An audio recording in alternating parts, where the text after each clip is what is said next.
Ẹ káàbọ̀ sórí ètò wa lénìí. Ṣé fídíò tí mo fẹ́ play fún yín yìí mo fẹ́ kẹ́ farabalẹ̀ kẹ́ bá wa wò. Níbi tí wọ́n ti tú pẹrẹpẹrẹ àṣírí ńlá kan. Ẹ̀mọ̀ ikú tàbárí àkínsọ ìtabádẹ̀ sí àti ṣèwádìí fínífíní kó tó ti pamọ́ wá sí orí ètò. Ẹ má gbàgbé láti bá wa like, share, kẹ́ subscribe so that ẹ máa lè jẹ ìgbádùn ètò wa lọ. Ó yá ẹ jẹ́ ká jọ fojú ojú kó.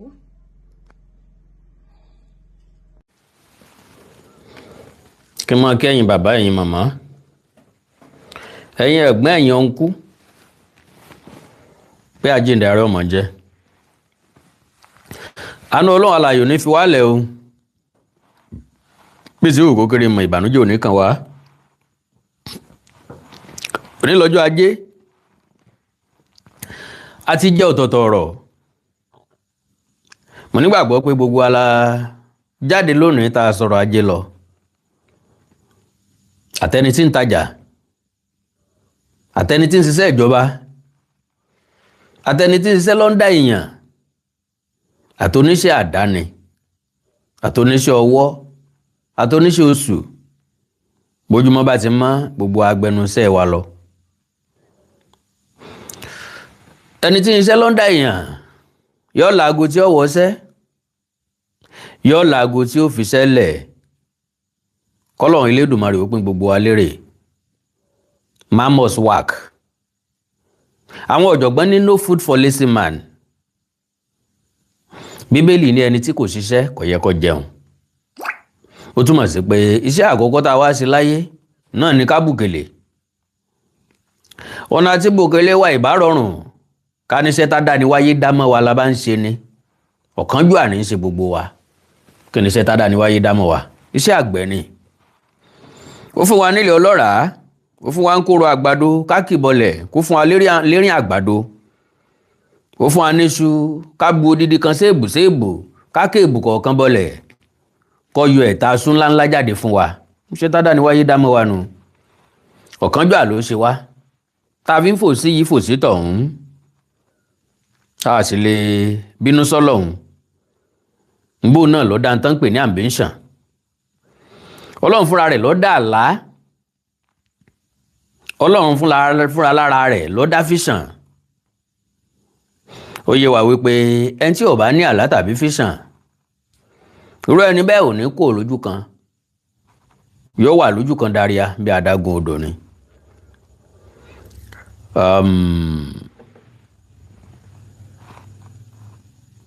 Ọ̀rọ̀ Yorùbá kan sọ wípé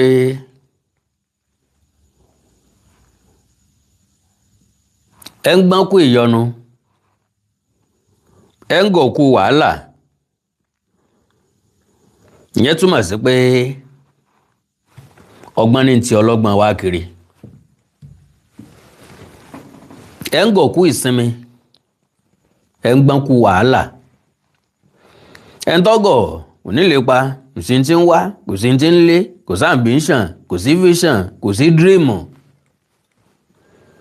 Ṣùgbọ́n ẹ̀ tó gbọ́n bí ó ṣe sọ ọ̀kan àti èjì dẹ́ta tàbí ẹ̀rin tàbí àrún tàbí ẹ̀fà ní ọmọ ṣe káàkiri ọgbọ́n máa ń tì yàn ká ni. Ọlọ́run sọ àgọ́ wa dọ́gbọ́n. Ọlọ́run jẹ́ kọ́gbọ́n wa ó dé bá a ṣe lérò. So mo kí n káàbọ̀ sórí ètò lónìí. Fẹ́ni tó ẹ̀sẹ̀ ń wọlé wò mí fún ìgbà àkọ́kọ́. Àkàndọ̀rọ̀ Awíkonko wọ́n ń pè mí. Àjàó àró Awíkonko asọ̀ lójú ọlọ́rọ̀. Bọ́lọ́rọ̀ bá gbọ́ kí n bàbá ńlá bàbá ọlọ́rọ̀ ó ṣe. Now,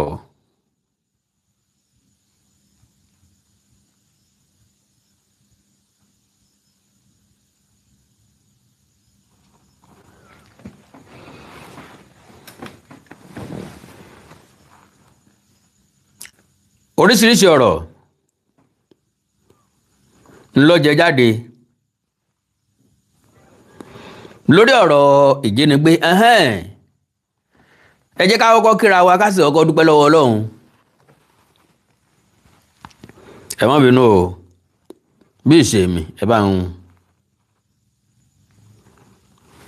ń pín prógráàmù yìí.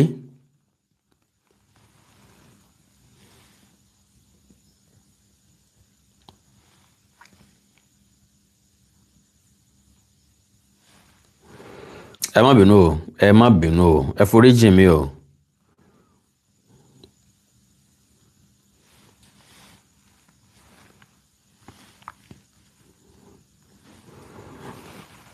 So mo ní ká kọ́kọ́ dúpẹ́ olórí àkọ́kọ́, ọpẹ́ olórí àdáǹdá tán, ọpẹ́ olórí àdárèrè àrè lọ́wọ́ ìjọba pé wọ́n ti gba ìyàwó Rabi Abubakar Major General tó dákẹ́ mọ́ àwọn ajínigbé lọ́wọ́. Ìròyìn yàjóyàjó tó tẹ̀ mí lọ́wọ́ nu o. Mo rí arábìnrin ọ̀hún, mo rí pé ẹ̀jẹ̀ wà lára aṣọ ẹ̀. Ìròyìn ọ̀hún wá kàn mí kú pé àwọn ajínigbé kọ́kọ́ yìnbọn fún kí wọ́n tó sá lọ. Bí ó làwọn ajínigbé ṣe sá lọ. Máwọn sọ́jà tó rescue woman yẹn, ajínigbé sá lọ mọ́ wọn lọ́wọ́ àbí wọ́n fi wọ́n lẹ̀ kí wọ́n máa lọ, àbọ̀wọ́ kan wà àbí wọ́n mọra wọn. Mọ̀ ń bọ̀.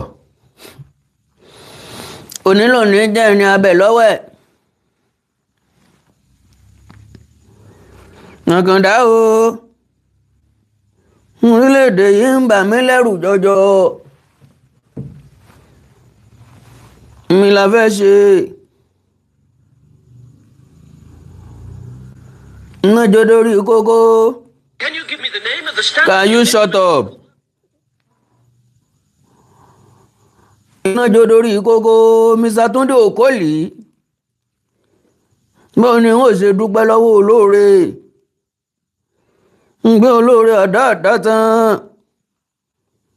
Wọ́n pé olóore ọ̀dá rèrè àrè. Mr. Túndé Òkòlì, ẹ ṣé ẹ kú ojoojúmọ́. Àbùdí ń tómi òkun. Ní bá bùdí ń tómi ọ̀sà. A kì í rídìí àti wáyé ọmọ ní gèdègèdè. Mọ̀rá yóò ní rídìí ẹ̀yìn lágbára Olúwa ọba. Ẹ má bínú, ẹ bá ń pé program yẹn láàrin ìṣẹ́jú kan. God bless you. Kọ́rọ̀ mi ọmọ bá dàbí ẹni tí ń jó àsán kan ìlú tí ń kọrin àkọ́ lélégbè. Ẹ̀yin náà mọ̀ pé àsán kan ìlú kìí dùn. Ẹ má bínú o.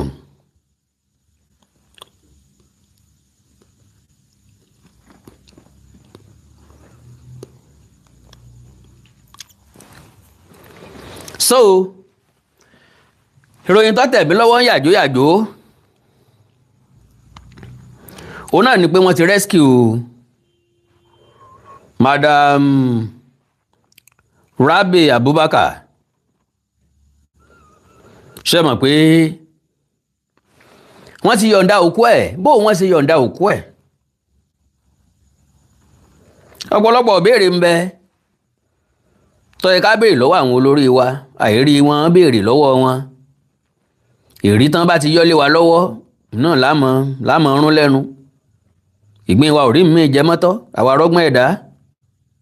Ẹni àríkà mọ́ lójú, ta la rí tàbí. So báwo ni wọ́n ṣe rí woman yẹn gbà àkọ́kọ́? Ẹlẹ́ẹ̀kejì, bó wọ́n ṣe yọ̀ǹda òkú ta wọ́n gbòkú fún, bó náà ṣe mọ̀ gbọ́n gbòkú síbẹ̀. Tíjọba ìpínlẹ̀ Katsina fi sọ wípé àwọn ti rókù Major General Rabi Abubakar. Alright, pápápá ṣàgbàgbé àwọn ajínigbé tó jí àbúrò Adelabu pẹ́ńkẹ́lẹ́ ooo pẹ́ńkẹ́lẹ́ Adelabu pẹ́ńkẹ́lẹ́ mẹ́sì. Mọ̀ bọ́yẹ mọ̀tàn Adelabu pẹ̀kúlẹ̀ mẹ́sì gangan. I love that man. Olóṣèlú kan tó mi Awólọ́wọ̀, Awólọ́wọ̀ ṣe lágbára tó ṣèkì Awólọ́wọ̀ àtẹgbẹ́ Action Group tìpìlẹ̀. So mo like ìtàn bàbá yẹn. Now pápápá ẹjá kọ́kọ́ lọ sí breaking news. Good evening sir, good evening ma. Ẹjá kọ́kọ́ lọ sí breaking news. Troops rescue wife of late General Rabi Abubakar in Katsina. Ìròyìn ìrọ̀lẹ́ ìmálẹ́rùn. Kẹ́ mo wí mo wá ní mo rẹ́jẹ̀ lára rẹ̀. Bọ́n ṣe gbé ọ̀nà fún ní first aid. Kọ́lọ́n bá wa dóòlà rẹ̀. Mímọ̀ pé kò ìpẹta lójú rẹ̀ kò nípa lágbára Ọlọ́run. Ọlọ́run dóòlà rẹ̀, Ọlọ́run rescue ẹ̀.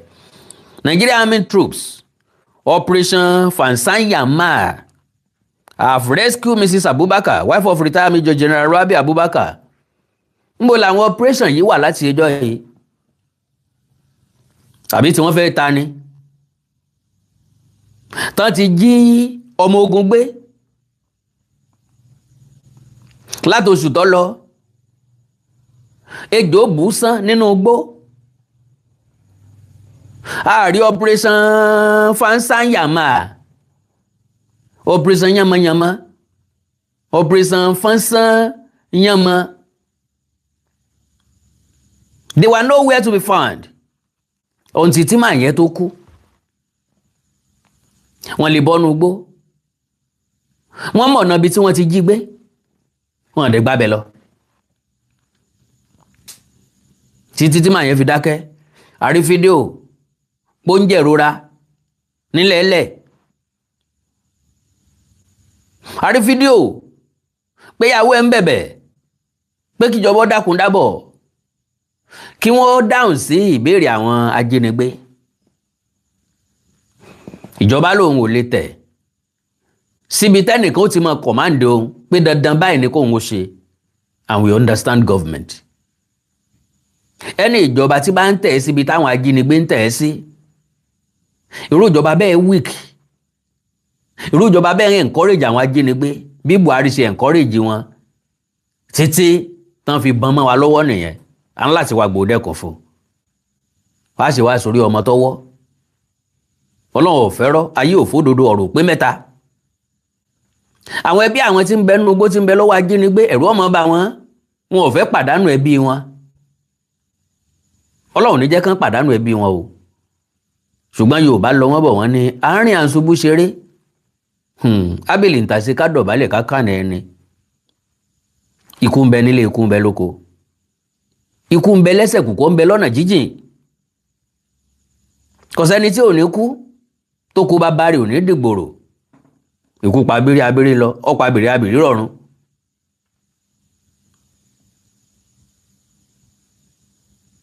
Igi dá lóko, ọ̀pọ̀ ọmọ alára méje. Ajérò ó fi bẹ̀rù bojo káwọn ọmọ tiẹ̀ mẹ́fà jù sí ẹ̀wò. Àjájìn ọ̀pọ̀ ọmọ ajérò mẹ́fẹ̀ẹ̀fà sọnù. Àṣé kò síbi tí kò kìí tí pa ní. Ẹ ń lásídẹ́ǹtì ó lè kú. Ẹ ń jábọ́ lórí ilé ó lè kú. Ẹ ń jóná mọ́lé ó lè kú. Ẹ ń bọ́ omi ó lè kú. Ǹtìrá gbá bọ́ọ̀lù tó gbá bọ́ọ̀lù sínú àwọn tó sì ní kó wọ́n sọ masọ́ọ̀tì tó jẹ́ pé ṣe lóhun ta ṣúgà. Òkìsì tán máa ń ta sẹ́yìn o pọnlá náà lọ ta tó fọrùn lọ́lẹ̀ ó sì kú bẹ̀ sórí fíìdì ń bẹ̀. Ayọ̀ dínkù fún un. Eléyìí ó sọ wípé ká pàdánù àwọn èèyàn wa. Ọlọ́run ní jẹ́ kẹ́ni tiwa kọ́lọ́run ó fi wọ́n ṣètùtù. Major General yìí lára ètùtù orílẹ̀-èdè yìí ni. Either directly or indirectly. Àwọn ajínigbé tó gbé àwọn náà ò ní dúró tòsí ibẹ̀ mọ́, ṣùgbọ́n ṣé wọ́n lọ. Wọ́n mọ̀ pé àwọn sọ́jà ń bọ̀, wọ́n yìnbọn fún ìyàwó ẹ̀ kan tó máa lọ. Àwọn èèyàn yẹn ṣe dájú tó bẹ́ẹ̀. So they cannot leave her free pé ókè o, ọwọ́ wa náà lọ́kọ rẹ̀ kú sí o. Opó ni. Ẹjá yọ̀ǹda ẹ̀kọ́ mọ́ lọ láyọ̀ àtàláfíà. Irú àwọn èèyàn bẹ́ẹ̀ làwọn sọ́jà tó ń rí tí wọ́n tún dálẹ̀. Kọ́lọ́mọ́jà ṣòfò lórílẹ̀‐èdè Nàìjíríà. Because to the best of my understanding, ẹ gbúrò ìbọn pé wọ́n yìnbọn fún, kò pẹ́ tán yìnbọn fún lẹ débẹ̀. To the best of my understanding, ó yẹ kí nínú yóò pursue àwọn ajínigbé ọ̀hún. Ó yẹ ká rí fídíò òkú tiwọn náà. Eléyìí la fi gbóríyìn fún yín. ẹni tẹ́lẹ̀ lọ gbà kalẹ̀ iná ìnira lọ́wọ́ o ṣé woman yẹn ti jagun rí sọmọ bóró ìbọn ṣe rí lára ṣé ẹ lè rí gbé délé ṣé ẹ ti rí gbé délé ẹ fún first aid ṣé ẹ ti mọ̀ pé nǹkan ṣẹlẹ̀ lọ́nà jẹ́ kẹ́ ẹ gbé first aid dání àbí bá a ṣe ń yọ só la ṣe ń yọ gbọ́ ni because ọ̀pọ̀lọpọ̀ béèrè ni máa wá sọ́kàn wa ṣùgbọ́n tá à kí ń rí èèyàn béèrè lọ́wọ́ ẹ̀ rescue ẹ̀ pẹ̀lú àpá àbọn àwọn tó yìnbọn fún ẹ̀rí wọn yìí ń mọ to the best of my understanding tí woman yẹn bá fẹ́ fún wa ní account ó yẹ kó jẹ́ kó yé wa wípé ìró ìbọn ò jẹ́ ké tí òun gbọ́ràn mọ́ níbi táwọn sọ́jà bá ti ń yìnbọn nù gbó because mo trust àwọn èèyàn kan wọ́n á ní bá fẹ́ lọ́nlù ó yẹ ká máa ti ń lé ni àti pàápàá àwọn náà ò ní ṣàìsò sàmọ́fọwọ́ mi kù tí yan gúgúrú fégún nítorí bá máa wọn yẹn yìnbọn bí ìbọn táwọn náà ó yin ó tiẹ̀ bàyàn bí ò ní bàyàn lójú ogun wọ́n máa ń yìnbọn bẹ̀rù lásán táwọn ọ̀tá òfin ní lè sọ pé àwọn fẹ́ yìnbọn moment yẹn because onímọ̀ bóyá wọ́n rí ọ ọkàn sáà gbúrò ìbọn ni ìwọ náà lè bẹ́bẹ́ mọ́ bẹ́ẹ̀ ni ìgbà tẹ́ ẹ̀ bá gbúrò ìbọn mọ́ lẹ́yìn náà tó yin tọwọ́ yín so wà very very unfortunate irú orílẹ̀-èdè tá a wà yìí ó wà very very unfortunate irú àwọn olórí tá a ní so wọ́n mọ location ibi tí wọ́n gbé márùn yẹn sí láti ẹjọ́ yìí àbí wọ́n fọ́gbó débẹ̀ ni àbí wọ́n lànà débẹ̀ ni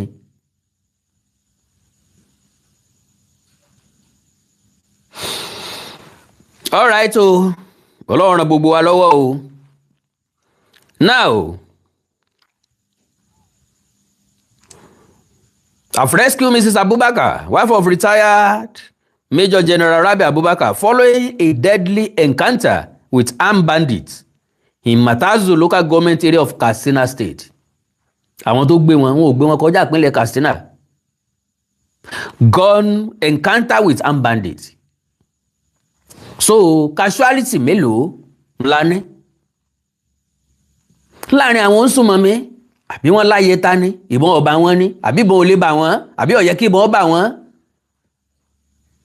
distance wo wọ́n wà tán ti ń yìnbọn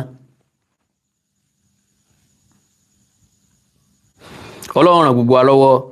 Popular security expert Zagazola Makama disclosed this in an exclusive report posted on his official X handle on Monday night. Ròyìn pàjáwìrì ni alẹ́ ìlọ́ ẹ̀sẹ̀ jáde. He said the operation conducted under Operation Clean Sweep 3. Wọ́n ò clean nǹkan kan, wọ́n ò sweep anything. Ẹ̀sùn fáwọn operation yẹn kan lọ change orúkọ wọn. Tán bá máa clean sweep. Kò yẹ kí kankan náà àwọn ajínigbé yẹn wà láàyè. Kò yẹ kó wà láàyè.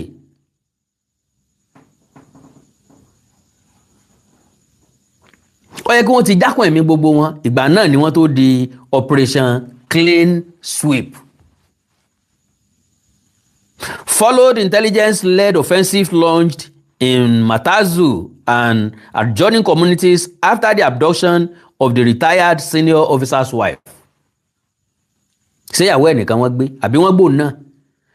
Quoting security sources, Makama said troops made contact with the bandits at Tunga village during the search and rescue operation, forcing the armed group to flee under heavy military pressure. Heavy military pressure. Láàgbọ́kù kankan nù wọn. What kind of military pressure is that? A jẹ́ pé military pressure òfegè ni, kò sí nǹkan kan bẹ́ẹ̀. All right, he said, and I quote, "The bandits shot her and fled. When we made contact at Tunga village, we have rescued Mrs. Abubakar. She is bleeding.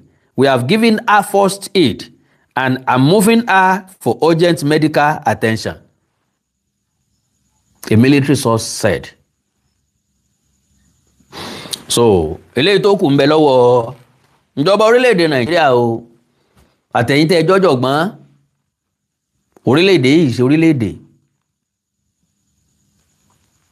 so eléyìí láàyè ọ̀tọ̀ àwo gédéǹgbé mo ní kí n fún yín bó ṣe wọlé náà ni o kí n jábọ̀ eléyìí fún yín eléyìí tó gbé mi wá gangan ní tàwọn ajínigbé tó jẹ́ àbúrò Adébáyọ̀ Adelabu gbé kí dẹ̀ ló gbé mi wá ó ní rúmọ̀ oríṣiríṣi tó wà lórí ìtàkùn ayélujára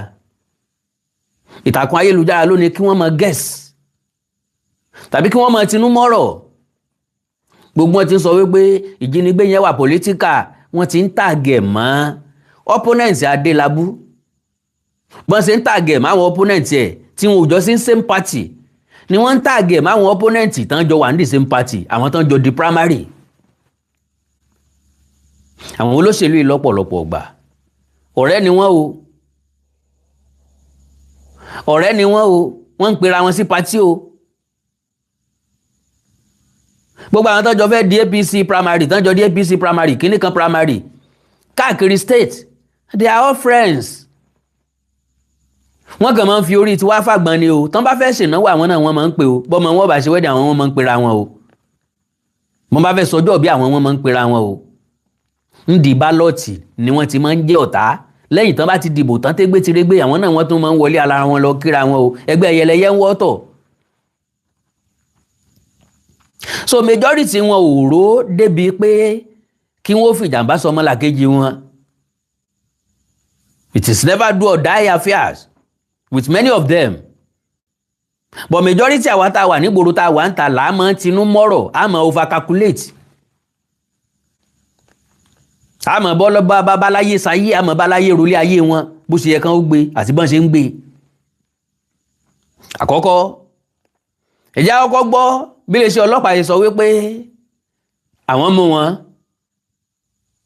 ká tó wá gbọ́ wìrìwìrìn lẹ́nu àwọn tó lọ jí àwọn èèyàn yìí gbé ṣẹ̀wọ̀n pa àwọn kan pàdánù ẹ̀mí wọn láàrin wọn bó ni wọ́n ṣe pákéjì ara wọn bó wọ́n ṣe bẹ̀rẹ̀ ọjọ́ wo gangan ni wọ́n strike ọjọ́ wo wọ́n ti ń pèlò rẹ̀ wọ́n ti ń prepare tipẹ́tipẹ́ wọ́n ti ń sọ movement àwọn ọmọ yẹn tipẹ́tipẹ́ wọ́n mọ iléèwé wọn wọ́n mọ inú ilé ibi tí wọ́n ń gbé wọ́n mọ iye àwọn èèyàn tí ń gbé bẹ́ẹ̀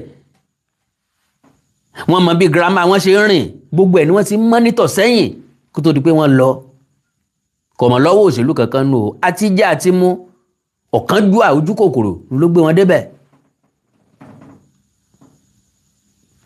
agbèrò gbogbo ibi agbèrò gbogbo wọn ti mọ́ra wọn so táwọn èèyàn bá ń sọ wípé ọ̀pọ̀ nínú àwọn agbèrò ọ̀daràn ni wọ́n kò ní sí rọ́ńbẹ̀ jàǹdùkú ni wọ́n kò ní sí rọ́ńbẹ̀ sọjá ọkọ̀ gbọ́rọ̀ lẹ́nu abẹnugan iléeṣẹ́ ọlọ́pàá àbí agbẹnusọ iléeṣẹ́ ọlọ́pàá the same thing náà ni tìpínlẹ̀ Ọ̀yọ́ ọba oníròyìn sọ̀rọ̀ jágbọ́n tó sọ. Good morning, sir. Good morning, listener. All right, so we've seen the video. We're grateful that the rescue happened, that none of the victims was hurt. We understand 2 persons were neutralized among the kidnappers. So maybe give us a clear picture of what we saw. You know, so many things have happened. People have doubted their state. People have said all kinds of things. But it's an opportunity for the police to give their own report as to what we saw, what we all witnessed on video. I'm sure it was published by the police itself. So tell us how this happened. And where did this happen? No, thank you. So, the incident happened. The woman was kidnapped on the 3rd alongside her 2 sons while she was dropping them in school. And ever since then, on the directive of the Inspector General of Police, IGP Olatunji. Now, can you imagine? On the directive of the IGP, does it mean pé tí Inspector General of Police ò bá direct wọn ò ní gbé gbèsè? Sọ yẹ kí iléeṣẹ́ ọlọ́pàá ìpínlẹ̀ Ọ̀yọ́ ìṣẹ̀mọ́ dúró de direction IGP kí wọ́n tó gbé gbèsè lórí ìṣẹ̀lẹ̀ tó ṣẹlẹ̀ nípínlẹ̀ Ọ̀yọ́.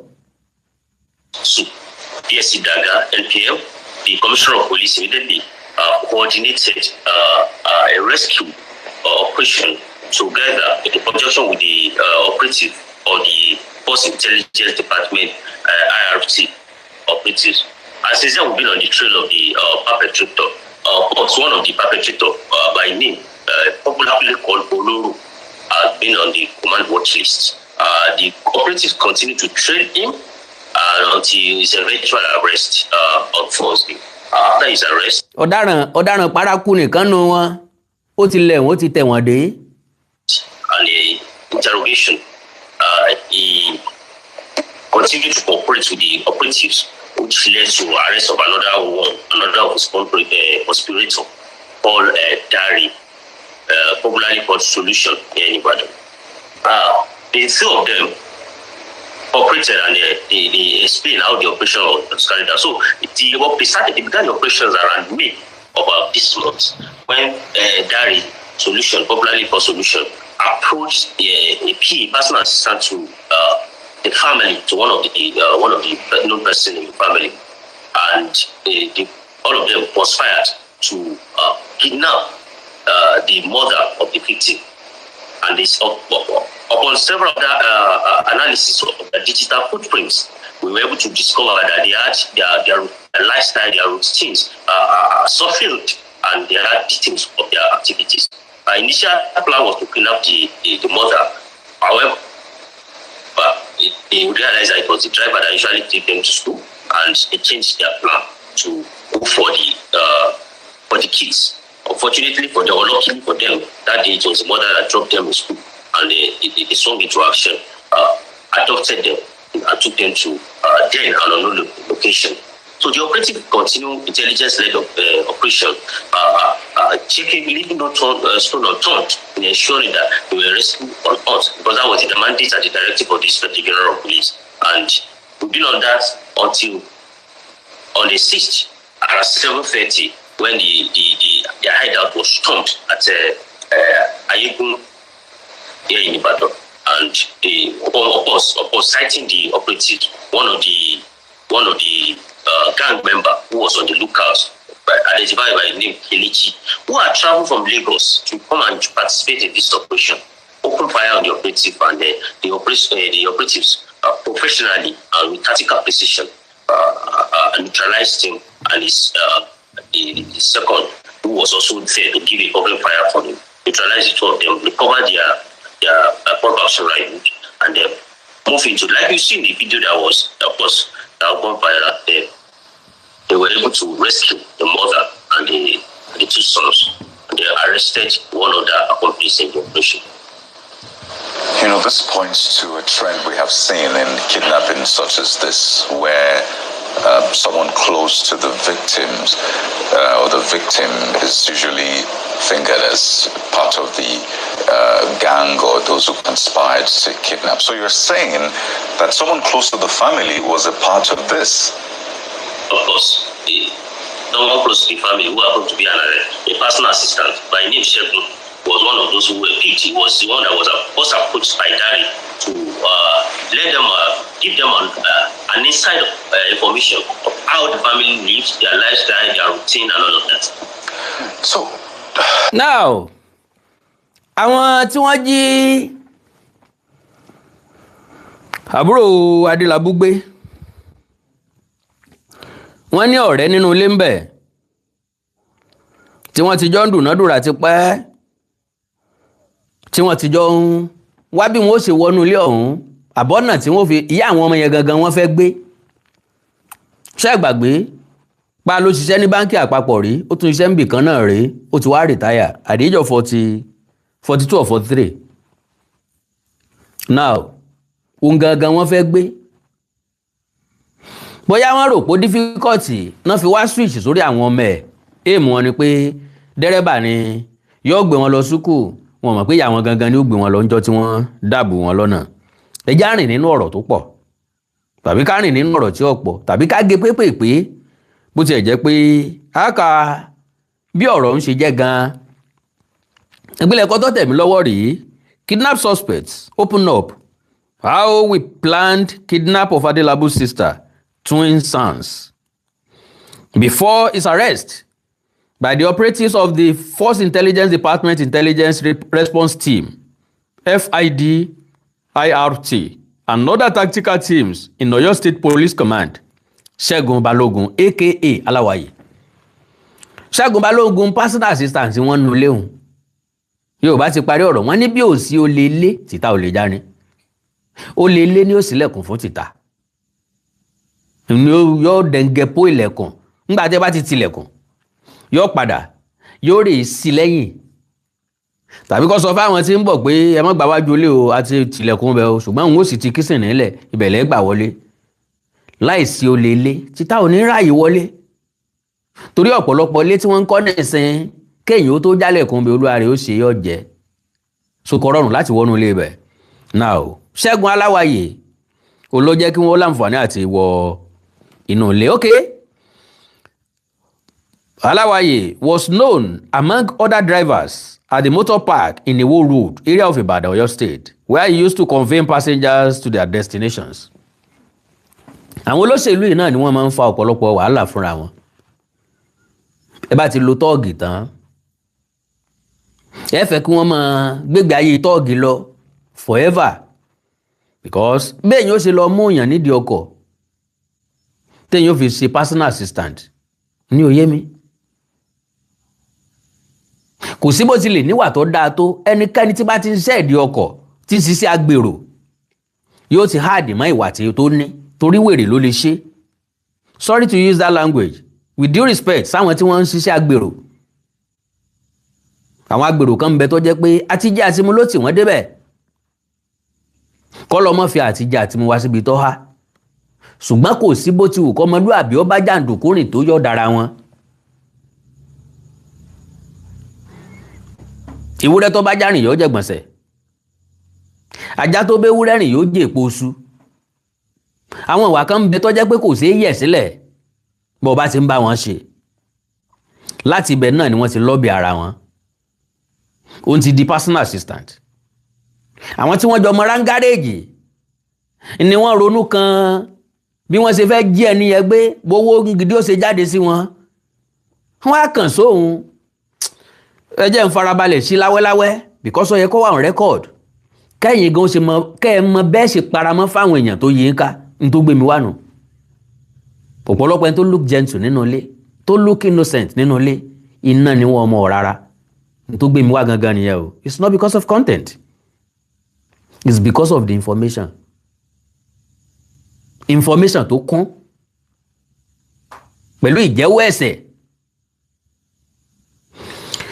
So now, unknown to many, he decided to choose another route to make money. Kò wà political rárá. Ntó gbé mi lára, ntó gbé mi wá náà nìyẹn. He applied his driving skill to convey members of a kidnap gang he joined to their operations and taking the victims to the safe house, prepare for them. This he did very well until the gang's corp became full. Aláwàyè is among the suspects arrested for their alleged involvement in the kidnap of the former Minister of Power, Chief Adelabu's sister, Mrs. Olaide Busayo Adegoke, and twin sons. Ṣẹ́gun has confessed to how he took the gang leader, Adewale Abolarinwa, aka Oloro, to the house where Adelabu's extended family members reside, in preparation for the kidnap carried out on June 3. Kì í ṣe June 3 wọ́n ẹ̀sẹ̀ lọ́bẹ̀.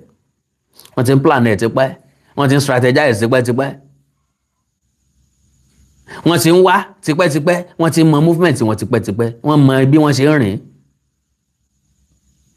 Ṣẹ́gun Aláwàyè ni ó pè wọ́n pé aago báyìí ni o, ọkọ̀ báyìí ni ó gbé jáde o. Ẹ̀dúró dè wọ́n o. Ṣẹ́gun and one of the man working with a politician named with Ed. Kò sí nǹkan kan bẹ̀ náà, name with Ed. Kò ju ẹni tí wọ́n lọ wọlé wọn náà lọ. Revealed how he was approached by Oloro for the kidnap of the woman and her twin children. It will be recalled that the kidnapped victims were rescued last Saturday from where they were held hostage at Lako community. Ló dé network yẹn kàn dédé máa kú báyìí. Okay, ó dà ní kó ti padà. So,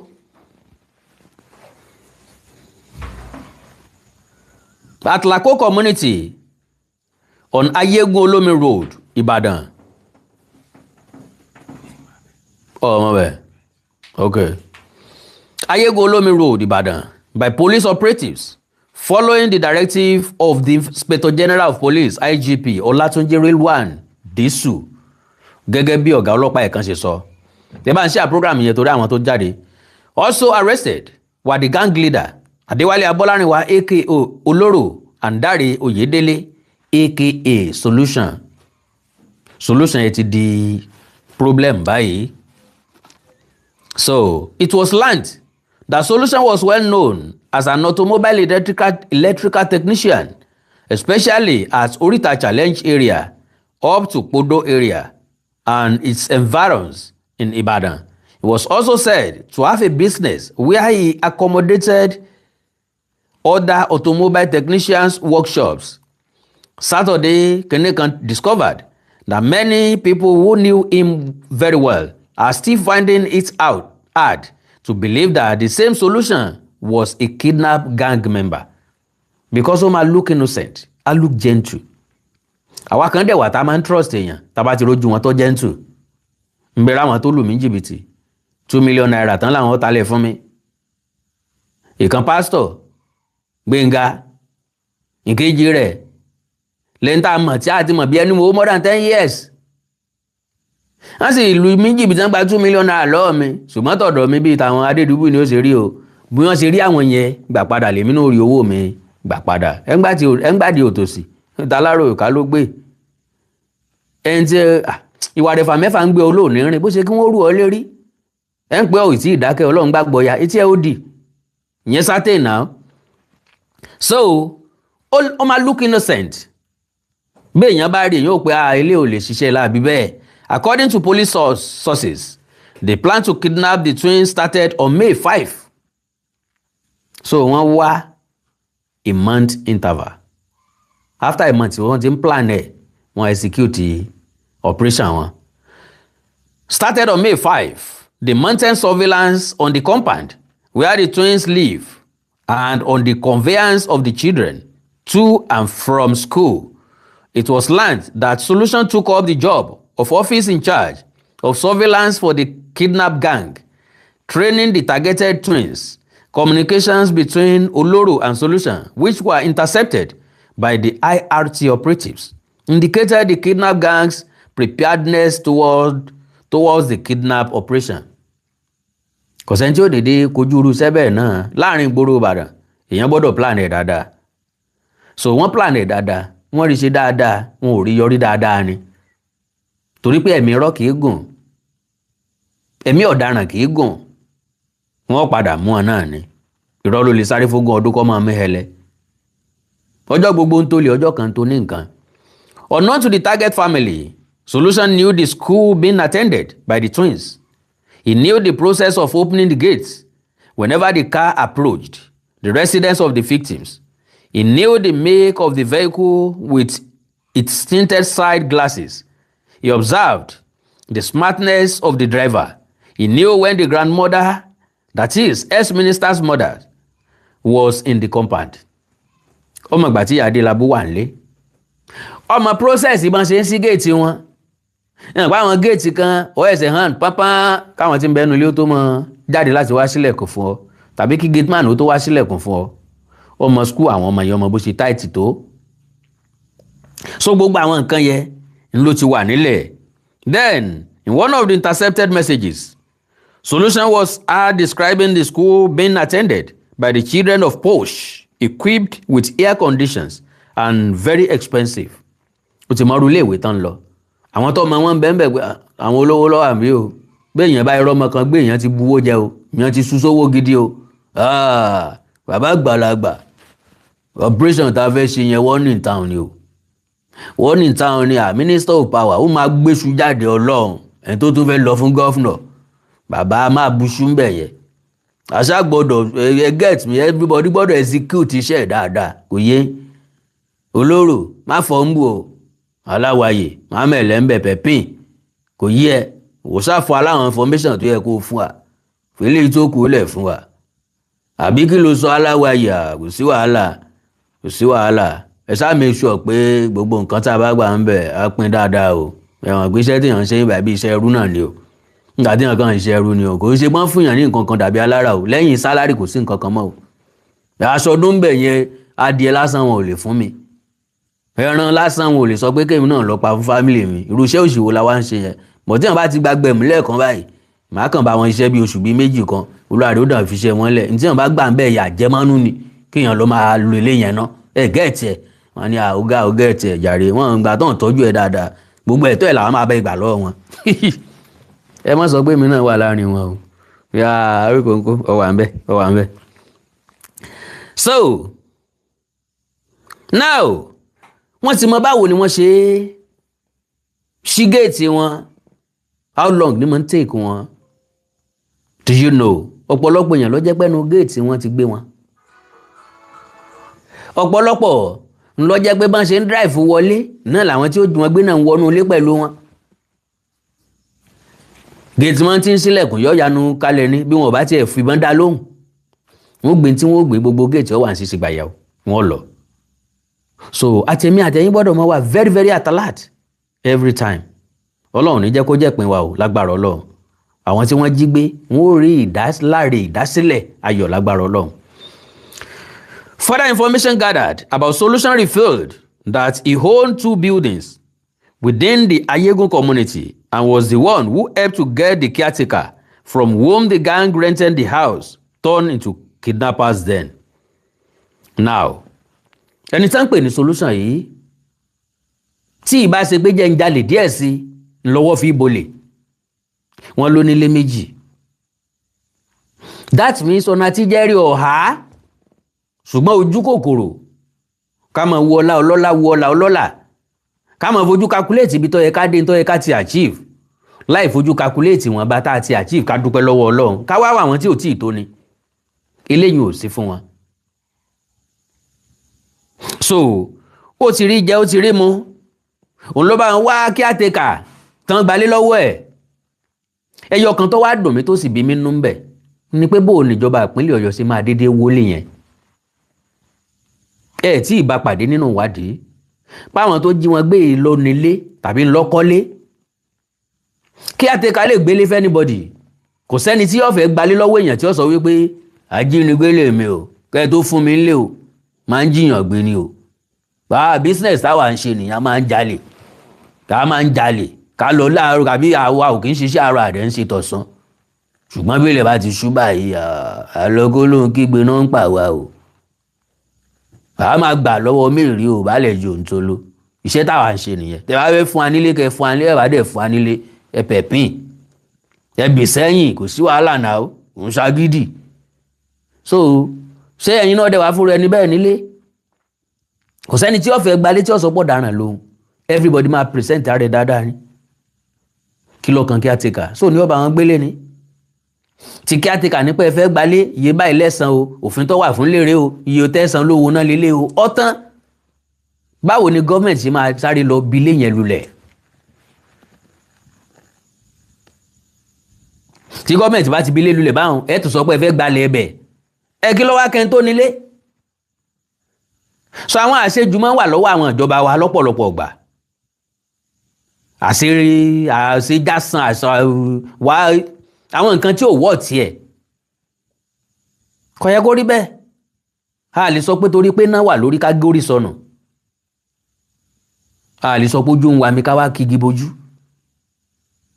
orí fẹ́ kọ́ orí bíbẹ́ kọ́ lóògùn náà orí borí bá ń fọ́ nínú ìsìn kójú ọmọ dá mi sùúrù ká wá pé solution náà ni pé kẹ́ gbé orí yẹn kúrò lọ́rùn gbà yẹn lé orí fífọ́ yẹn tó máa lọ ẹjá máa ní sùúrù náà náà ó ìfọlájì ọ̀lẹ́lẹ̀ iṣẹ́ agbára lórin n tá a fi lè wọlé yẹn ni pé tí wádìí bá sọ pé kan nínú àwọn ajínigbé ìlú nílé yẹn ìgbà yẹn ló tó wọ̀ tí wíwọ́ sọ àwọn ẹlòmíì tí wọ́n jí èèyàn wọn gbé ńkọ́ tó jẹ́ pé àwọn tó jí wọn gbé ò nílé kí lẹ̀ san tá a san fáwọn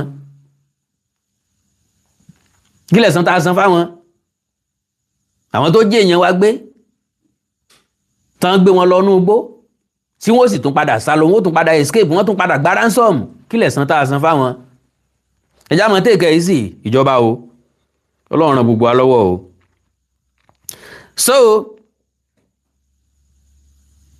home gang rented the house turned into a kidnapper den. It was also discovered that his younger brother was living in the same area but had fled since the lead of the gang's atrocities has blown open. During a search, a pump-action gun was reported to have been found in Solution's house, totaling 3 guns recovered from the gang. Before the rescue of the victims and the arrest of the suspects, information had it that the repeated kidnapping within Ibadan had raised suspicion about Oloro's likely involvement, prompting a kickstart of intelligence-led gathering of information about him, especially when he allegedly jumped bail after his release from prison for a previous kidnap offense. Ọ̀gbẹ́ni ó ti wà into kidnapping tipẹ́, ó ti ń jiyàn gbé tipẹ́, ó ti lọ sẹ́wọ̀n nítorí ẹ̀ rí. Okay, wọ́n gba béèlì ẹ̀, ó jump bail. Ìyẹn làwọn ọlọ́pàá fi ń wá káàkiri, ẹ mọ̀ wá wo bó tún ṣe link padà. For previous kidnap offense, since Alawaye was known to be Oloro's friend, operatives of the monitoring unit reportedly met and asked him of Oloro's whereabouts, to which he responded that he had been calling him but had not been able to reach him. However, the operatives' eagle eye saw that he was making attempts to delete some information from his phone, which made them snatch it from him to have a look at what he was trying to do. Ọ̀gbẹ́ni ń gbìyànjú láti sáré delete àwọn nǹkan kan, wọ́n já fóònù gbà lọ́wọ́ ẹ̀. Kí ló fẹ́ delete? To their surprise, they reportedly stumbled on a message involving the purchase of a gun by Oloro, who told Alawaye that the gun seller had refused to give him the weapon after taking his money. Wọ́n fẹ́ rà bán. Nǹkan fẹ́ rà bán fún wọn ti send owó fún. Wọ́n ti send owó sí i. Kò gbé bán kalẹ̀. Ó wá send message sí pé ẹ̀yin tá fẹ́ rà ò pa lọ́wọ́ ẹ̀ o. Lórí burúkú tá fẹ́ rà rèké lọ́wọ́ ẹ̀. Mi ti send owó sí o. Kò gbọ́ pa kalẹ̀ o. Ìyẹn ni message tí ń bẹ lórí fóònù wọn. With that, the operatives detained the suspect for investigation, unknown to them that he was part of the kidnapping that occurred a day before he was picked. His involvement was revealed 2 days later. Because a mọ̀ wò wípé àwọn ọlọ́pàá máa wà intelligent o, báwo náà ṣe mọ location wọn. Meanwhile, wọ́n ti arrest ọ̀gbẹ́ni, wọ́n mọ̀ pé wà nú àwọn kidnapper. Àwọn arrest ẹ̀ pọ́ jump bail. Wọ́n arrest ẹ̀ mọ́ wà ọ̀daràn tó ti wà lọ́wọ́ ẹ̀. Wọ́n mọ̀ pé léyìí gangan tó jẹ́ major wà gangan pé òun náà wà involved. So, Oloro asked me if Adelabu still had a mother. Yeah, Ṣẹ́gun Aláwayè kọ́hún. And I said yes. He asked me again about where she was living, and I told him. Can you imagine that? In an interview with Sunday Tribune, inside the cell, Ṣẹ́gun, aged 47, and an indigene of Ibadan, opened up on his membership of the kidnapping gang. He said, and I quote, "I'm a driver who transport passengers from Iwo Road Motor Park at World Oil Axis." Àwọn tó wà lórí bíríìjì òní, ìbẹ̀lẹ̀ ti wọ mọ́tò Ṣàgámù, ìbẹ̀lẹ̀ ti wọ mọ́tò Jẹ̀bú, ìbẹ̀lẹ̀ ti wọ mọ́tò Ajá, nǹkan lọ bẹ́ẹ̀. I didn't start the operation with the gang from the onset. I have known Oloro for more than 10 years in our transport union. At a point, he committed some crimes and was arrested and remanded. Later, we heard that he was in Lagos. Mo ti rí ọ̀rẹ́ mi ti pẹ́. Rírí tí ń rí towó mo rí ló ti ẹlòmíì ṣiṣẹ́ sí ọ̀daràn. Ló ti wọ́n sínú wàhálà, ló ti wọ́n sínú ìjínigbé. Ọ̀rẹ́ báwo ló ṣe ń dán? Ó kàn ń dán yàtọ̀ ni o. Ọkọ̀ ilé tó tún gbé wá ilé o. No. Ọ̀rẹ́ mi ò ti bu táǹbì kan. Ọ̀rẹ́ mi ò ti rí ibù. Fọ̀nà wà náà o. Má fún alẹ́ jajẹ kó abọ́n ṣe ń pẹja. Bó ṣe wá ń jọ yẹn náà nìyẹn o, tó gbé mi mọ́ra. Ní ká lọ mutí, àmutí tán, òrẹja fún wa, ògo sí nǹkan tá fẹ́ jẹ tó fún wa. Bí wọ́n náà ṣe ń bìsàbìsà yí ọ̀rẹ́ mi, jẹ́ ká náà bìsà náà. Já kò sí wàhálà mọ́ wọ́n tí bá ti padà wá Ìbàdàn, àwọn àmà sọ́n pa ẹ̀. I have known Oloro for more than 10 years. In our transport unit, at a point, he committed some crimes and was arrested and remanded. Later, we heard that he was in Lagos. Along the line, he returned to Ibadan. One day, I saw him at the Iwo Road Motor Park. It was in 2025. He gave me his phone number and some money. We used to chat. Owó ni, gbòǹgbò ẹsẹ̀. Meanwhile, gbogbo ẹni tó bá iṣẹ́ náà ni ó lówó. Àwa lè lówó bákan náà.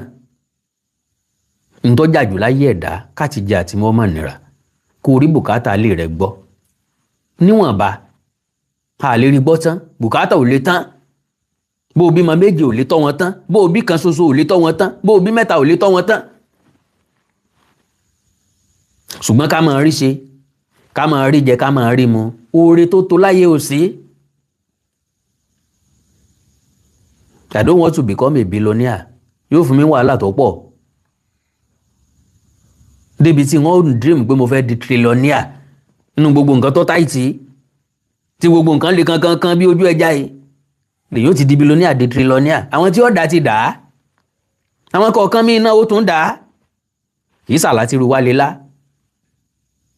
kó o tó sọ pé ó ṣe nǹkan kọ́kọ́ wo sí apá ẹ̀ èèlò ló ń pa wọlé ń bẹ̀ àpásọ ti jẹ lọ lára ẹlòmíì wọn nínú ilé tó wà ní òsálùbáríkà ń bẹ̀ kò sílé kankan tó yàtọ̀ sílé kankan brọ́dà mi kò sílé kankan tó yàtọ̀ sílé kankan sísítà mi èèlò ló ń pa wọ bẹ̀ kó tó pàgbà náà wọnú owó ẹ̀ èèlò ló ń pa wọ bẹ̀ èèlò ló ná ń bẹ̀ èèlò ló fi ń gbọ́ bùkátà ṣé bùkátà tó ń gbọ́ sí ọ̀gá ju apá n tó mú wọlé lọ kan tó sọ fún ọ wípé ilé yẹn ló ń kó gbogbo oore rẹ àbí nǹkan kan bẹ́ẹ̀ tí ń ṣàdúrà rẹ jẹ. All right, we used to chat on a particular day. The transport union chairman and I were discussing Oloro, wondering what he was doing as a job. So think about it. Before then, a police officer who had been looking for Oloro, ọlọ́pàá ti ń wá. Ẹ ń béèrè pé bó ní iṣẹ́ tó ṣe tó bó ló ṣe ń dán báyìí. Lẹ́nu ìgbà tó kù lọ́dọ̀ wáyé rẹ̀ ti dá o. Wúrú aṣọ tí ń wọ̀, wáago tí ń lò, wú bàtà tí ń tẹ̀, wúrú mọ́tò tó gbé wá. Bàbá àgbà ọjọ́ wo làá náà máa ṣe léyìí dà. Ìjà bá bọ̀ bọ́ èkó fọ̀nà wá o. Ló bá yé wọn jẹ́ àṣé báyìí ni wọ́n mú mílíkì nílé ńlókó bọ́mọ oko mọ̀dá sásáró oko ìyá ní kó jẹ wọ́n lárùbíìdì. Okay, I've been looking for Oloro. I told us that he jumped bail. We called him and he came to us. We discussed his atrocities with him and he promised not to do such again. He even placed a curse on himself if he ever committed a crime again. That is, ńgbà tí ọlọ́pàá wá sí páàkì àwọn wá invite ẹ̀ wọ́n wá ṣàlàyé ọ̀pọ̀lọpọ̀ nǹkan tọ́lọ́pàá yẹn ti sọ wípé ó ti ṣe pé ó wá sọ pé àwọn ò ní ṣe bẹ́ẹ̀ mọ́ o wọ́n expose ẹ̀ wọ́n fi hàn torí pé wọ́n fẹ́ kọ́ fọ̀nà hàn wọ́n. Oloro started frequenting the motor park òun wá consistently. Then we started discussing about upcoming elections and campaigns in 2019. Oloro and I worked for olóṣèlú kan tá a dárúkọ. When he did not win the governorship, I left the motor park. This time, 2026-2007, we decided to work for the 2019 candidate who did not win, and we used to call one another. However, at the time, Oloro, was not responding to my calls frequently, as he said he was busy in Lagos. On his return to Ibadan, he stopped coming to the political group's outing. Nígbà tó ti níṣẹ́ mi lọ́wọ́ tó ti ní alámìntì ẹ̀ owó gbé kákan bá wọn lọ campaign lòun ó folúwa rẹ̀ nígbà tá a bá pínwó náà bíi 2,000 1,000 5,000 ní ó padà kú sí níjó láṣẹ lè dà àní ká jíyàn gbé àní kan fún wa millions of naira ká jẹ béèrè 50 million naira kan fún wa ká ṣàyẹn 10 àbí ká ṣàyẹn 20 mi mo múṣẹ́ wà o ẹ lè fẹ́ mi 10 million o 20 million lè máa ṣáì mi o báwo mo tún ṣe fẹ́ mú mi wá tẹ̀ bá ṣá mi incorrect ẹ fún mi 20 bay 20 páálí bí o bá ti pa àádọ́ta ká má gbà o ìṣú ń bẹ lọ́wọ́ àwọn bọ̀bọ̀ yìí mẹ́.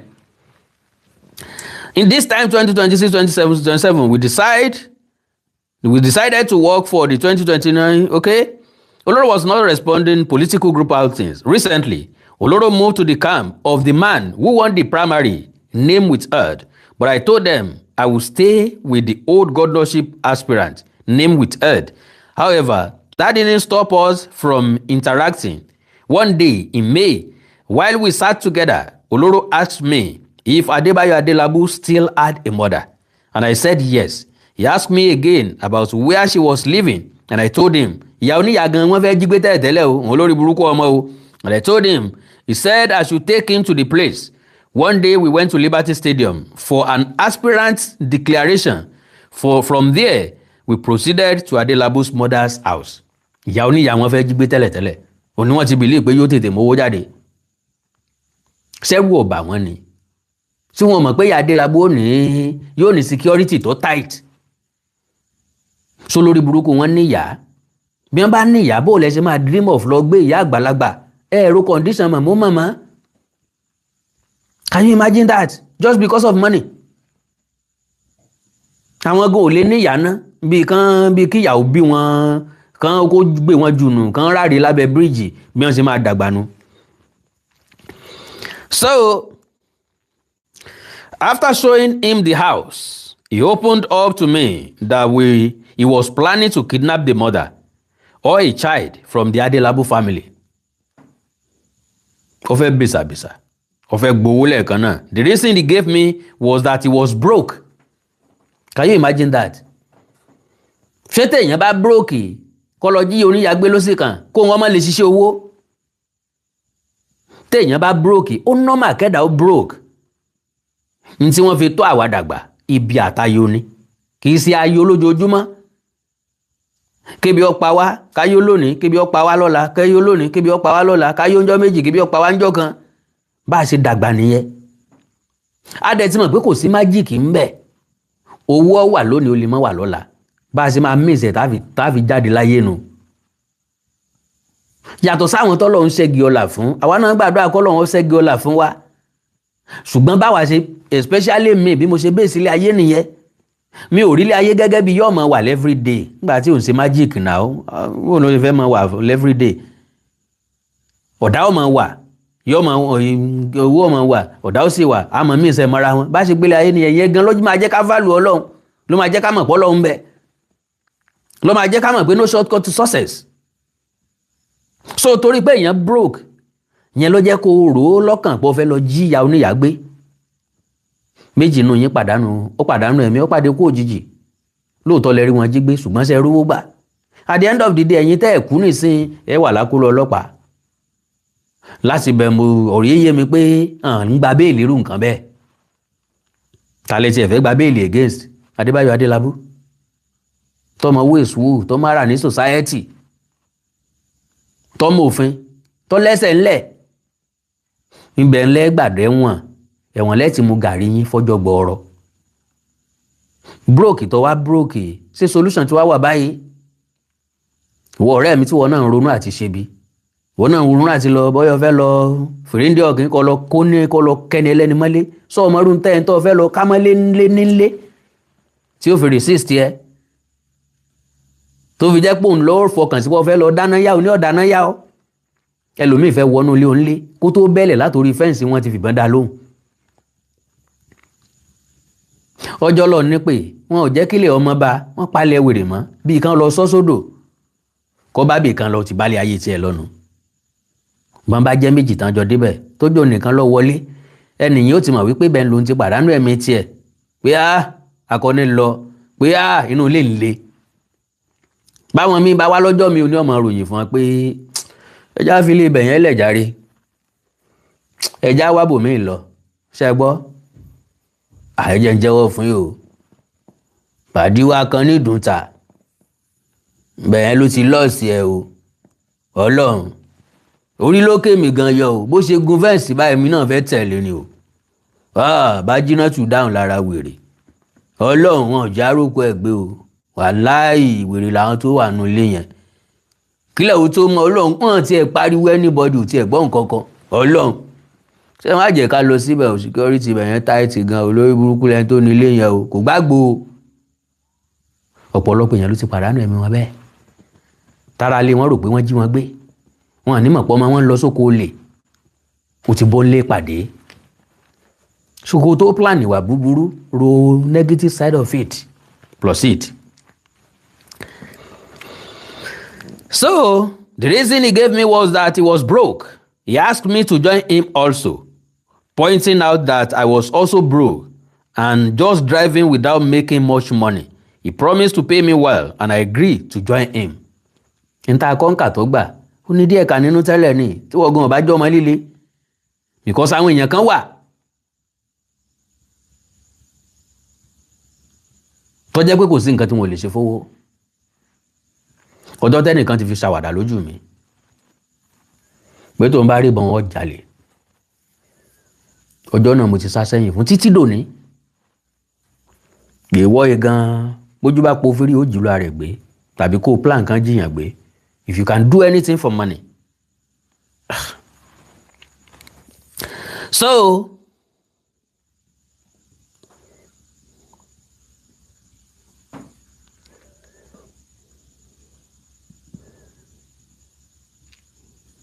okay.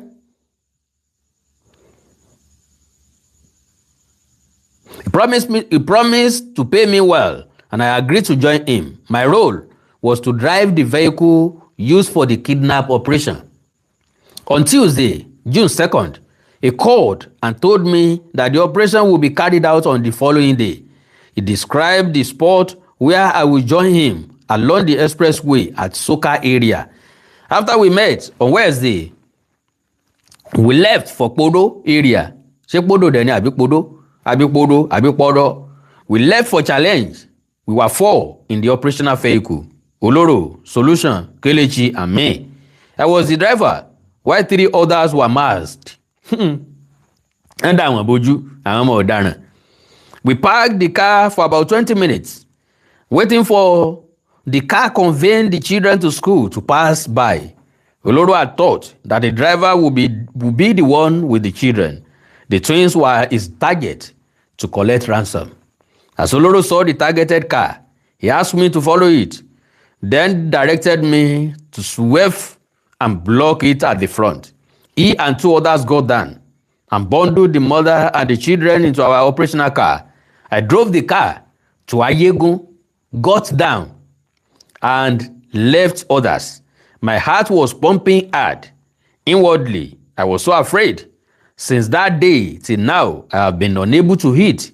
I have been drinking water only. Ilé ayé ntí ilé ayé ẹ̀jẹ̀ mọ́ nù. Bẹ́ẹ̀ ni, ẹ ń bá rìnrìn àkàsùn wọ́n pọ́npọ́n ẹ̀kọ́. Àìsí ìpínkọ́ ọmọdé tẹ̀. Bó bá ti lóun lè dánú gbógbé, ó lè dánú gbógbé lọ́jọ́ tẹ̀lé wọn. Ọ̀kan jú àwùjú tiẹ̀ náà ojú kòkòrò ńlọ tẹ̀lé ọ lọ. Ntójú rẹ̀ sì ń rí ń bẹ̀ nísìnyí ìwọ lọ́mọ ọ̀ràn. On Thursday, I was called by a police officer and a member of our transport union. I was told to enter police vehicle. There, I was told that they were searching for Oloro. My heart fluttered, but I also knew he had other issues. So I suggested we called him. We did, but he didn't pick the calls. Later, he sent me a voice note, and the police took the phone from me. They had other voice notes in which Oloro complained to me about the person he wanted to buy a gun from, but who took the money without giving him the gun. That was how the police officer said I knew about gun purchased by Oloro. I was arrested.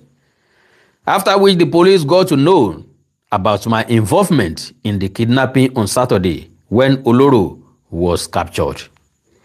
During the operation, 3 of us, Oloro, Kelechi, and I used masks. Solution náà sọ sáìdì tiẹ̀ náà. Ẹ má bínú sọ̀rọ̀ mi ọ̀pọ̀ kó lè wà on record ni o. Ẹ má bínú ẹ foríjì mi o. It's a very very vital information and majority èèyàn lè mọ̀ bá pàdé. Wọ́n jiyàn gbé, wọ́n jẹ́ àbúrò Adelabu gbé, la gbọ́ bó wọ́n ṣe jí gbé. Èmi gbọ́dọ̀ ṣèwádìí síwájú àti síwájú sí. I want to know bó wọ́n ṣe jí wọn gbé, bó wọ́n ṣe rescue wọn, bó wọ́n ṣe mọ̀ pé wọ́n wà ńbẹ̀. Wọ́n very very vital. God bless you. The second suspect, Solution, also told his own story. He said, and I quote, "I'm age 43. I'm from Ishararema in Ogun State, but Ibadan based. I'm a member of Oodua People's Congress. Can you imagine? Ọmọ OPC ń jalè, ọmọ OPC ń jiyàn gbé, torí pé ó ti lájẹ ara níwọ̀nba. I trained in rewiring. I have a business named Solution Land Automobile Service. I got to know Oloro about a year ago. Oloro was initially a member of OPC, but was expelled after the kidnap case he had back then. No problem. I heard about him from OPC members. He later went to Lagos, but he used to come to Ibadan. I didn't know how he got my number. He called me and started interacting with me. He was a cab driver in Lagos, and whenever he needed money, he would call me and I would send him some amount. He came to Ibadan one day and asked me to meet him at toll gate at Ibadan, end of Lagos Ibadan Expressway. He told me that he wanted to move around the city asking if I could get him a vehicle for about a week. I told him I couldn't because the day was the first time I was seeing him face to face and the car with me was not mine. I was repairing the vehicle's gear that would need running for a week. However, I said I could go with him wherever he wanted to go. That was last year. N lè gbé mọ́tò lẹ̀ o. Mo tó bá jẹ mọ́ kí n máa wà ọ́ káàkiri ọkọ̀ ọlọ́kọ̀ ni mo sì lè fi wà ọ́. Nígbà tí ìbọn jàgbà lọ́wọ́ mi. He was using his Corolla car for the operation. He bought it at Igbagi area about 7 months ago. He informed me about joining his kidnap gang about 6 months ago. But what he asked me to do was to follow him in my own car. For example, if he was going to Iwo Road, he would ask me to wait at Oremeji area.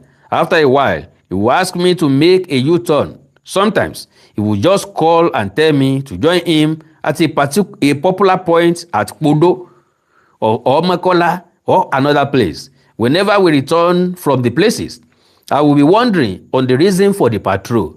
I knew 2 people with him then. One of them was TJ, who used to come to Ibadan from Lagos. Another one is a commercial motorcyclist at Apata area of Ibadan. I believe he introduced the operation to me when those ones were no longer with him. He said he wanted to use my car, but when he saw it, he told me it was too small. He brought one Toyota Corolla belonging to Kelechi to my house at Podo area on Tuesday, June 2nd. There were 2 pump action guns in it. Àwọn méjì tó kọ́kọ́ rí tẹ́lẹ̀ yóò fi kíní yẹn lọ wọ́n. Àwọn eléyìí sọ pé bọ́yì bí kan sọ pé ibi tẹ́ fẹ́ lọ yẹn le o. Ibi tó ti tóbi lẹ ti fẹ́ mú kàn jẹun o. Àbúrò Adelabu bò ilé fámìlì Adelabu bò lẹ́sìn lọ sọ pé ẹ fẹ́ lọ kọlù. Sẹ́ẹ̀rù ilé ayé yín dáadáa tẹ́lẹ̀ ni. So ní ó jẹ́ káwọn lọ ohun tí ó sì lè lọ ló fi tẹ̀lé wọn. On Wednesday morning, Oloro came to my place in his own Toyota Corolla car. The key of the car brought to me the previous day was handed over to Alawaye. During the operation, 3 of us, Oloro, Kelechi and I, used masks. Alawaye did not use a mask because he sat in the car.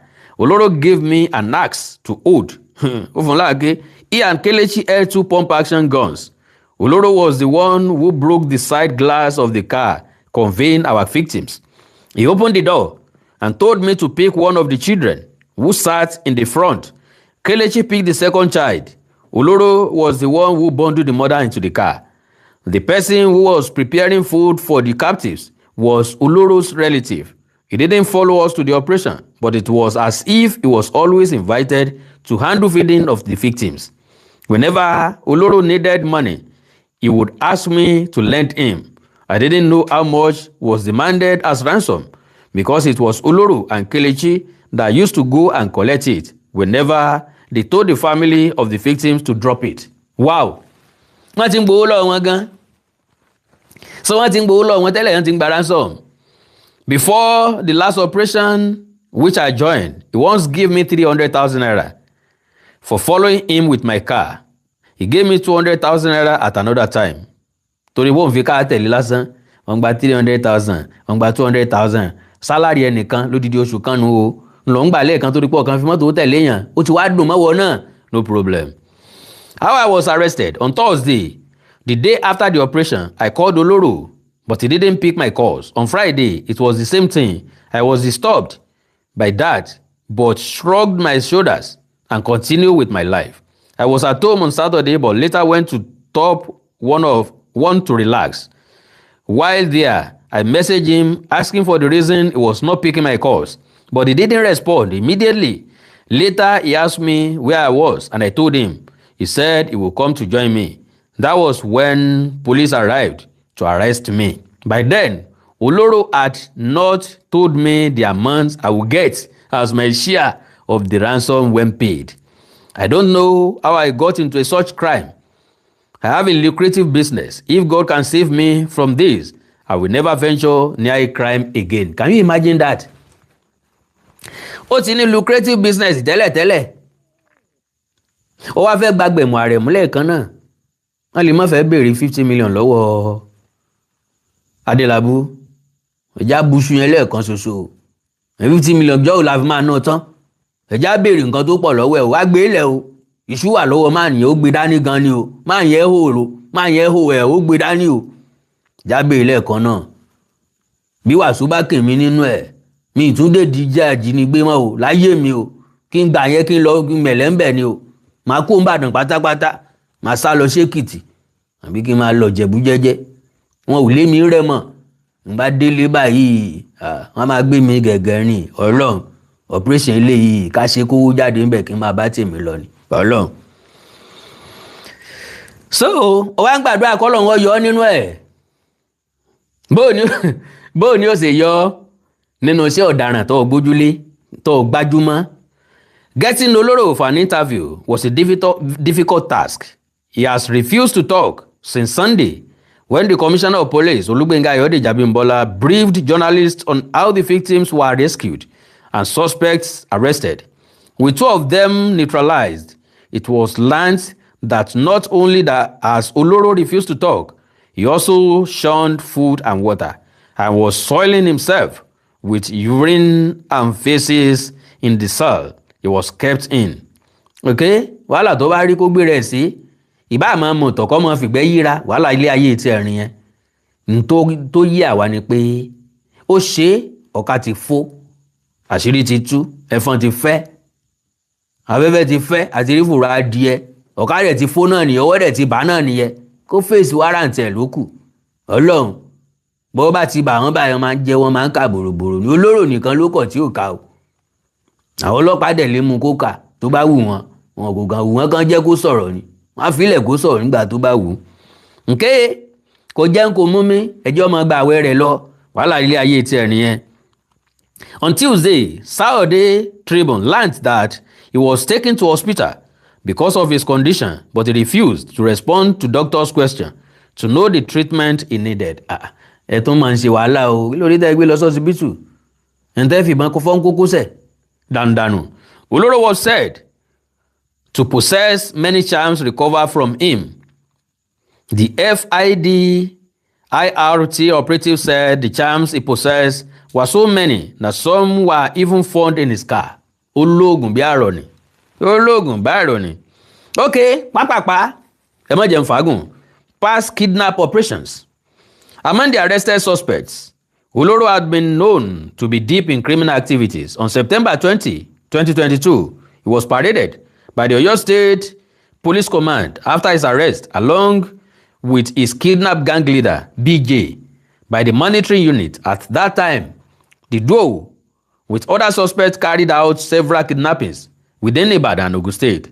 In his confession, during an interview, in a story published in Saturday Tribune on September 24, 2022, Oloro confessed that before he was caught for kidnapping, he has once been arrested for snatching cars at gunpoint, which resulted in his being remanded in prison. But according to him, he secured freedom when he enjoyed what he called prerogative of mercy, which he claimed was bestowed on him by the judiciary. So judiciary ò rí ẹni tí wọ́n kàn ṣèṣì rán lẹ́wọ̀n kí wọ́n dálẹ̀ ẹni tó ti jíyàn gbé tó ti fìbọn gba mọ́tò lọ́wọ́ èèyàn ni wọ́n fún clemency ni wọ́n fún ní pardon ni wọ́n fún mercy ni wọ́n yọ̀ǹda pé kó máa lọ lálàáfíà ó sì wá róore ọ̀fẹ́ gbànú ó jẹ́wọ́ pọ̀ mọ́ elépo lòun òun fẹ́ rèé tún ìgò òun fọ̀ ló tún ṣe múwọ̀ ọ̀daràn ní pálí no second chance ọlọ́mọ ń fáwọn èèyàn kan second chance wọn ó tún sí lò ní lọ́lọ́wọ́ wà mú wọn tán ní ọmọ àjá lè gbòó mú lórí níbi táwọn ẹ̀rù ti ní lè la gẹ́gẹ́ bẹ́ẹ̀ ni tọ̀dọ̀ rẹ̀ kí gọ́ọ̀mẹ̀ntì ó tún fún clemency kan tún fún ní pardon kan tún pardon ẹ̀ pé kó máa lọ. After his arraignment for the kidnap, Oloro, who claimed to be a Muslim and Ogun worshipper, Mùsùlùmí ni ó tún ń bọ Ògún, and another suspect, Alesh, were remanded in prison as the matter of being heard in court. However, it was learned that Alesh was released on bail on April 26, 2024 because of a contagious disease he had. Ìdí ìwà ní contagious disease. Okay, kọ́mọ́ bá kúnrẹ́ lómi àbí? Ọ̀dà àwọn release ẹ̀ while it is yet unclear the reason Oloro secured a bail also.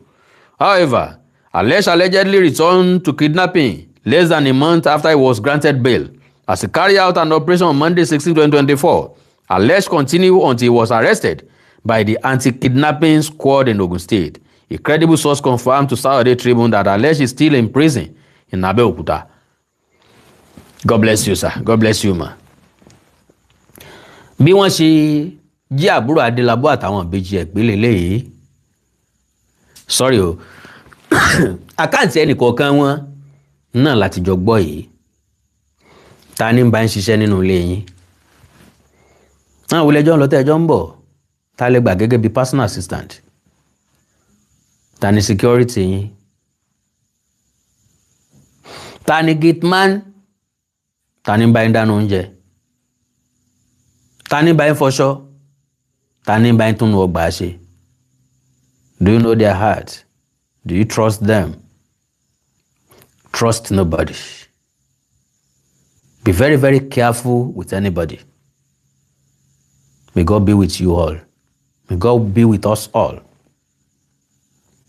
Kí ààbò Ọlọ́run kó má ká kúrò lára wa. Gbogbo etí tí ń gbọ́ mi lónìí, gbogbo ojú tí ń wò mí lónìí, ojú yín ò ní fọ́ o, etí yín ò ní di o, ìbànújẹ́ ò ní kàn yín, wọn ò ní jí wa gbé, wọn ò ní jí ọmọ wa gbé. Ànírìn lọ́jọ́ tí bí ń pọ̀ náà o. Ẹ jẹ́ káwa náà máa ṣọ́ra o. Àwọn tá a bá ṣe, àwọn tá a gbà ṣiṣẹ́, àwọn tá a jọ ṣe, ẹ já mọ̀ wọ́n dáadáa. Ẹ má jẹ́ ká fọkàn tán èèyàn kankan. Mi ò ní láǹfààní àti gba ìpè kankan o, torí mo ti gbà á kò yín o. Ṣùgbọ́n a ní láti ṣàlàyé ọ̀rọ̀ kó dán mọ́rán, torí òní kọ́ torí ọ̀la ni. Fáwọn tí ò mọ bí ìṣẹ̀lẹ̀ ọ̀hún ṣe ṣẹlẹ̀, at least wọ́n á lè ní nọ́nà ẹ̀jẹ̀. God bless you. Àná Olódùmarè ní fi ń sílẹ̀ o. Ẹ like ẹ follow page mi lórí Facebook, Awikonko TV àti Awikonko Television. Ẹ subscribe sí YouTube channel mi, Awikonko TV àti Onídèmọdé TV, níbi tá a ti ń ṣe Onídèmọdé game show. Ẹ wá ní nǹkan pàtàkì tẹ́ fẹ́ ká jọ sọ, ẹ já sọ lórí WhatsApp +234 904 851 9362 +234 904 851 9362. Ẹ̀yin olólùfẹ́ mi má bínú pé wọn láǹfààní àti gbà pé mo ti lo àkókò tó pọ̀ already. So wọ́n máa sọ pé èèyàn náà wà exhausted, èmi náà ti wà exhausted. Ẹ gbà mí bí mo ṣe rí lẹ́nu ọjọ́ mẹ́ta yìí. God bless you. Ayé la máa jí sí o, àní tójú òun dojú kú, wọn nítorí yín wá jí mi, wọn nítorí mi wá jí mi. Àní dìde ìṣẹ́jú kan fún yín, ẹ̀ ní dìde ìṣẹ́jú kan fún mi náà. I love you all. Ìbànújẹ́ ò ní kàn yín, ibi ò ní kàn yín, àtàwọn àti ẹ̀yin kájọ fa ikú dẹ́gbẹ̀rà. Ó dàárọ̀, oorun ayọ̀ lásán, àní tójú òun dojú kú. Bye bye. Love you all.